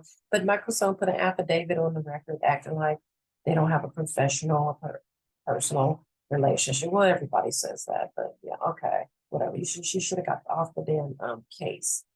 Okay. And as a human right, constitutional right, a liberty, civil right, the plaintiff in 22 CV 3620, Franklin County Court of Common Pleas, Karen Phipps presiding, had the right to bring a case and to litigate it because actually the case had not been adjudicated on its merit, and she knew that. She knew that Judge James Green had that Franklin County Court of Common Pleas reopened the case. That they did based on what the awareness that they had and everything that was involved. Now they have a clear picture of the totality of the circumstances. They reopened it. They scheduled a hearing with Judge James Green. Yep. And he's an honorable man. Yeah, he was third party. He was non-biased. He just wanted to get to the facts and everything like that. And that's what he did. He asked Michael Persone and Rob Bach was there, representing all kind of Krishna Qualitada has never been here, never participated in anything, never said a damn thing, never replied to anything. He's a scammer. He's actually a little Indian man that this is what he does. He scams. And look what he did. He got Michael Persone and all kind of Neo and the city and everybody and all these people into a huge battle and fight. And now their reputation is ruined. And now Karen Phipps actually is a criminal and should be going to jail because of what she did by revoking rights behind the fact that this little Indian man then came over here to America pretending and acting like he can't speak English very well, but he damn sure writes it very, very, very well. It's all a trick. It's all a scam. Scamming insurance companies, buying up the shisha shackle bullshit properties, flipping them, their trap houses, leaving bullshit in. There's mice in that place too. All kinds of shit. Okay. Yep. There's all kinds of public records. So anybody want to pull them, there's 29 plus of them. Okay. Now that does not cost you anything. So you can just put it in with the 311.gov and you can get it. So tenants, what you need to do, you need to go ahead and write up any repairs or anything that you see when you first move in somewhere. If it's not rent ready, or if it is rent ready, you still go around and you're testing to send something to your landlord or whatever's going on. You got to give them ample turnaround time. We get him pretty ample turnaround time. He never did shit. So on June 2020 is when we started complaining on him. And during that time, that was COVID, right? So there was no in-home inspections the city could do, right? But they were placing phone calls, right? I already said it 100 times. This man is a whole demon. Yeah, and he pulled in Michael Persone, Alex Castle didn't come on the case until the case in Franklin County Court of Common Pleas was filed because Judge James Green asked Michael Persone and Robert Park if they had a case against the tenants, right? And the 21CV02071 case. And they said no, right? So then he asked the tenants, I already said this a million times, why didn't they want to kind of claim her at the Franklin County level? Well, because that lower tier court jurisdictional limit could not pay for the remedy and appraisal amount that the people were asking for because of the severity of the harms, right? What do you think the Honorable James Judge Green of Franklin County Court of Municipal Court said? Huh? What he said was, okay, well, all right. Refile your case over there, comment please. And we got up and we said, thank you, Judge. Michael Persone was sitting there, he heard it. Robert Bach of Alcania was sitting there, he heard it. All right. They didn't want the case to come out. They damn sure didn't want James Judge Green to be called on the stand. Okay. Alex Castle was not privy to any information at the Franklin County Municipal Court. Okay. He was not on the case at all. He doesn't know anything firsthand. Okay. So yeah, the only reason why Michael Purcell put him on the case in the common pleas, is because it had been reported that for All County Media is actually Michael Purcell's own personal property management. And that's why he's advocating for them. That's why he threatened attendance and all of this type of stuff. So he's trying to backtrack and clean up the shit and make sure he's not on the case in that secondary claim. So if, how the disciplinary Supreme Court disciplinary looks at it and they get ready to write up some bullshit, they can say they never found no conflict of interest because Alex Castle was on the case. That's how they do this all bullshit. But Alex Castle, he doesn't know shit or he's playing dumb. Okay, they're all real stupid. They wouldn't allow discovery. They wouldn't participate in discovery. They wouldn't talk to me. Nothing like that. Karen Phillips knew it. She wouldn't allow it. It was all deliberate. All deliberate. Okay, and nobody's doing shit about that either. She needs to be in jail. Yeah, they all do. They all need their licenses revoked, right? Okay. The Bar Association knows. Everybody fucking knows. There's somebody down there named Lori Latrell or whatever with the Supreme Court disciplinary. She's the one who's always emailing. She has every fucking thing. She says somebody else is going to take another look at it, and never did. So just know that they all know they're all in cahoots and they're all full of shit. It's nothing but corruption and shit like that. Okay. But I'm telling you all this so it doesn't happen to you. You can prepare yourself and you can have the awareness because you are the voice. You're the only thing that really matters out here. These are your public elected officials doing whatever the fuck they want to do in your court. Yeah, violating people's rights and doing all of that and using your fucking taxpayers' money to do all this corruption and shit like this. So remember that when you go to the polls. Karen Phipps' term is coming up in 2025. She don't need to be on no fucking bench. She needs to be in jail. If anything, if you like her that much, put something on her books. All right, put something on her books when she's in the plank. When she's in the prison out in Marysville, that's where the women go. Put some on her books and maybe she can get some noodles and some fucking whatever you call it, summer sausages or something like that. I don't really know. Get her iron, she got her some damn grilled cheese and shit. Like I said, get her a few t-shirts. She can tie them halter tops. Tie them in a halter top, tie around her damn head like a turbine. What do you call it? A bourbon, whatever the fuck. I don't know. Toboggan. So yes, this is what's going on. This is what they do. They keep on beating somebody down that isn't doing shit. Okay. So I'm broke. I don't have a job. I don't have anything. I'm about to be evicted. I'm about to be homeless. I have an autistic nonverbal grandchild. And so it's great. Okay. All right. This is what comes with advocating and speaking up and speaking out. And that's why people really don't do it, because people tell you all the time to speak up and speak out and all that stuff. But when you get retaliated against and your whole livelihood and everything it's taken from you, and all of that, your money stolen from you, like CVS, Aetna, Richard Diageo, and Alex Randolph and all them did at the resources and all those employees that are there at that place still after they did all this shit. Yeah. That's what they do to you, huh? So this is why people don't support you when you do speak up and you try to advocate. Because at the end of the day,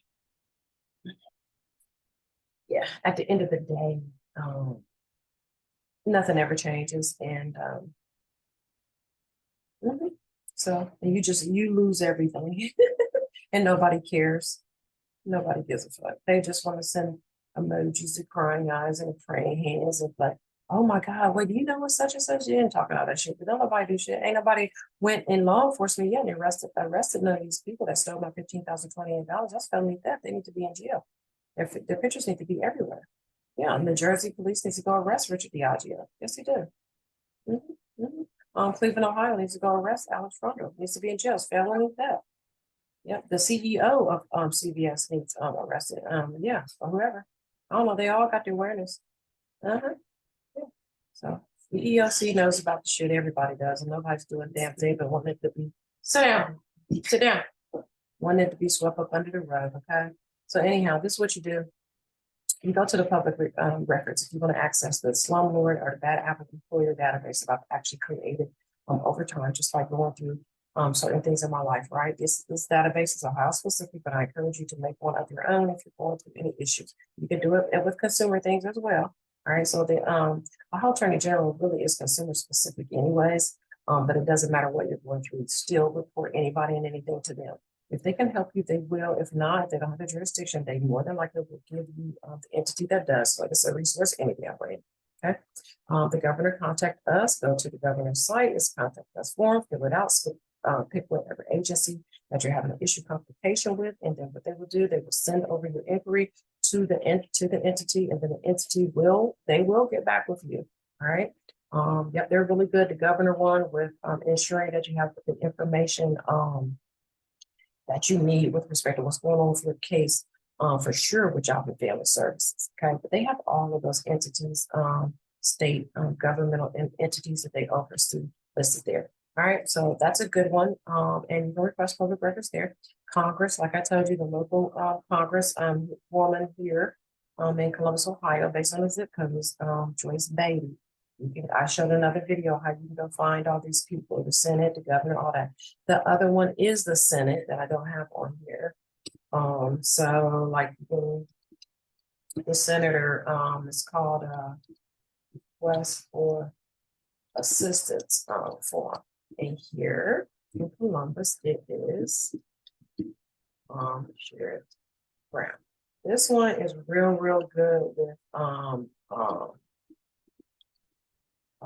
U.S. Department of is it called this? It's the U.S. Department. It's the Social Security Administration. They're bomb. Did you hear me? I mean, okay. Yeah, I just told someone about that, and they actually got the ball rolling. Yeah, they actually just received their payments and shit like that. Because what they will do, they'll drag their feet and they'll just have you sitting waiting. Caseworkers ain't answering the phone. You leave voice messages, they ain't never calling you back. It's just their processes is all jacked up. They are incompetent and disorganized. It's the employees, okay? So it's the overarching entity. I said it's these employees that they have. They're lazy or it's understaffed and the caseload is too much. I mean, I really don't know. But when you put that senator form in, they actually get on the ball. They assign it to somebody to advocate for you. And I'm telling you, I told this girl to do that within like 2 days. 2 days. That Social Security all of a sudden miraculously had that shit turned around for her, and the girl already had the payments on the way. Okay. We was able to get it approved, and yes, we have all this and that, and she already got the payments and everything. Okay. You have to learn how to advocate for yourself. And that's what I'm trying to do, just give you information. I get off talking about a whole bunch of other shit. But this is just preliminary introduction to what I'll be working on. All right. I'm going to really be buckling down and working on actual how-to guides that are going to be like on a cheat sheet, quick guide, things. There will be a cost associated with it because now I got to figure out a way to live. I don't have a livelihood. I don't have income. I'm getting ready to be almost kicked out on the street. And so, gotta do whatever I gotta do. But yeah, I'm gonna keep on advocating. I'm gonna keep on giving all the information that I possibly can to you so that this never happens to you. And like I said, keep your own, start your own database in your city for others of all the wrongdoers. Okay. Put them in there, report them, use their first name, use the entity name, whatever. Yep.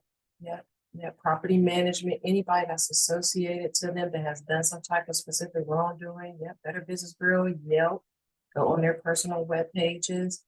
Okay. Yep. All right. So I'm going to go ahead and end this. Just stay tuned because I'll come back and I'll put more things on. I was really just playing around. I wanted to do a video, but I'll come back with something just a little bit more professional. I was just toying around. I just figured I'll sit out here and talk and vent a little bit and play around on this thing. So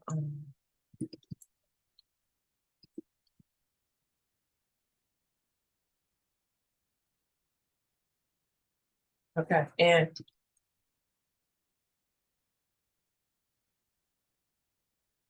if you want to donate,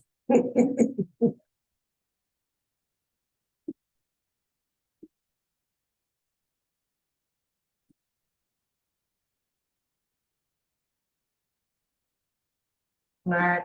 So anyway, have a very, very good day. Um, rest of your Saturday, okay? Yeah, I'm getting ready to take my granddaughter outside. Oh, I gotta go get her some sand. Go get her some sand, play sand. She ran out. Uh-huh. She likes to add it with water and build stuff and run it through her fingers. And sometimes she throws it, you know. So she needs some more. We're gonna get one back this time for that girl. Anyhow, thank you for just anybody that happens to ever drop in and watch a video. Thank you. I appreciate it. I mean, it's just for educational purposes, and hopefully somebody gains something from it where they can protect themselves from these bad people. Mhm. And or protect someone else. All right, because people really need more advocates out here. And you can tell them, hey, but you know what this one girl says that you're supposed to be documenting everything and do this and do that. And you could actually really file an EEOC and get paid out of it and stuff like that. I think in any other instance, EEOC might be a good resource and remedy for people. If you can get settlement out of it, you and the employer or whatever, y'all part y'all's ways and go about your damn business and stuff like that. It's just this in this particular case, it's just some bad people. Again, it's some bad people. And then once you start telling on the bad people associated with certain agencies, and then things start to get out to the public about what's really going on the inside of different things, and people, I don't know, you know. I don't know. People really, really don't take responsibility for their own actions, and people do not hold others accountable. They really don't. It's really, really, really sad. And then here I am suffering. I've lost everything for nothing. I'm just telling the truth, and I'm trying to say, listen, I'm not going to do that. I can't, and I won't. And why are you doing X, Y, Z? It's a violation. It's this, that, and the other. I can't put my nursing license on the line. So. And I'm sure there's nurses out there that have seen this and heard this and everything. Nobody really stands up for each other. It's really crazy. Like, no other nurses have said, oh, wow, no, we're not going to take it. Because I'm a nurse and we know we're not ever supposed to put our nursing license on. You wrongfully terminated a nurse. Oh my God, like, I dare you. Nobody, nobody cares. But I care. So I said, that's what I have to do. I just have to, keep being who I am and caring regardless, not having any expectation of what I feel somebody should do or do for me or on my behalf or anything like that. So it's all good. Mhm. Yeah. So, and I just really hope I live to see the day when it unfolds the truth. And I want to see Karen Phipps in jail. I want to see Michael Casson disbarred. I want to see Alex Castle disbarred. Alex Castle actually wrote in his brief for his summary judgment that he believes that the Franklin County Municipal Court made an error in their journal entry when they dismissed the counterclaim without prejudice. That's what he said. Mhm. But they all know that's not the case. Judge Green, he heard that case and he knew exactly what he was doing. He sat up on that bench and the words came out of his mouth. Go ahead and file over there and come please. And he dismissed it without prejudice or a cause. But if you had a question about why he made his decision or if it was an error or not, Alex Castle, then you should let this go ahead and go to trial so that the judge can speak for himself, right? Mm-hmm. So it's a cover up. They don't want the public to know anything, but now you know. Yeah, it's a full-fledged deprivation of rights, violation of USC Title 18. That's a crime. Karen Phipps has no immunity under that, and she actually needs arrested, and she needs to go to jail. Period. Also in 22CV 7866, 22CV 007866 at the same place, Franklin County Court of Common Pleas. And all these attorneys involved in the felony theft and fraud in the court They disbarred Richard Diageo, Alex Frondel, be arrested and they need to be in jail. So, yeah, you never steal anybody's property. And in that amount is felony theft. No one is above the law. No one. All right, so. And then if you ever do see any of these people being carted off to jail, and you finally see where media took an interest, because all the media outlets and stuff locally, they know about it. They won't say anything about it. Don't pay them any attention when they want to let it be known then when these people get arrested. They don't tune into whatever they're talking about because they know about it anyways. All these local media places know about everything already. That's what I talk about. They don't support the community at all. Okay, Columbus Dispatch, Channel 4, 610, Fox 28, all of that. And even some of these other higher up agencies and shit like that, they know they don't do anything, they don't give a damn.